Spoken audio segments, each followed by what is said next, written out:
Γεια χαρά σε όλους και καλώς ήρθατε σε άλλο ένα βίντεο του καναλιού. Από χτες προσπαθώ να κάνω ένα review και ένα test στην 1.13.1 εφαρμογή, την οποία θα τη δούμε και αμέσως τώρα. Έχω βάλει εδώ στο τηλέφωνο 1.13.1.10.30, αλλά παιδιά είναι πραγματικά αδύνατο γιατί ο καιρός είναι επικώς ελεεινός.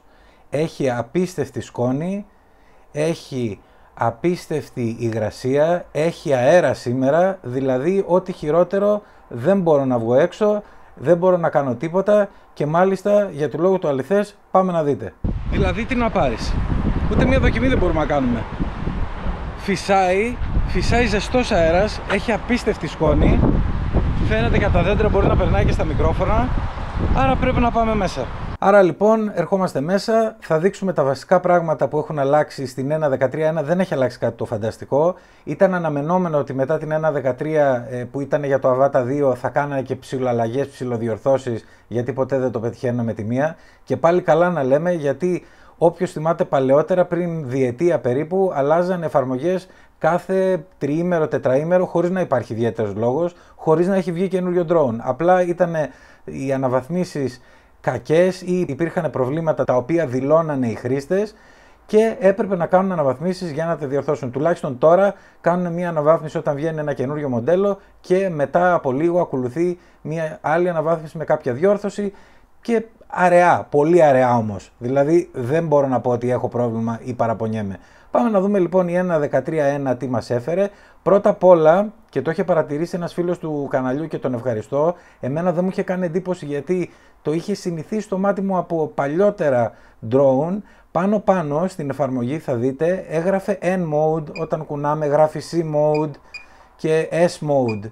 Στο N mode λοιπόν κάποιος από τους μηχανικούς του software engineers της DJI στην αναβάθμιση 1.13.1 αντί να βάλει N mode, δηλαδή να το αφήσει όπως ήταν, το έβαλε P mode, το οποίο είναι το παλιό N mode της DJI και ουσιαστικά σημαίνει position mode, κάτι τέτοιο. Τέλος πάντων τα τελευταία χρόνια το έχει αλλάξει DJI σε N mode, το βάλανε για κάποιο λόγο που δεν καταλαβαίνουμε P mode πάλι. Και τώρα βέβαια έγινε αναβάθμιση και το ξαναπήγε εκεί πέρα που όλοι οι χρήστες πλέον έχουμε συνηθίσει σε N mode. Το άλλο που έχω να σας πω όσον αφορά το Mini 4 Pro και για αυτούς που το έχουν κάνει C1 είναι ότι έχει γίνει αναβάθμιση πλέον για κάποιους που είχαν προβλήματα με το RID, Remote ID, και πλέον μπορούν όλοι να κάνουν την σχετική εισαγωγή του ID.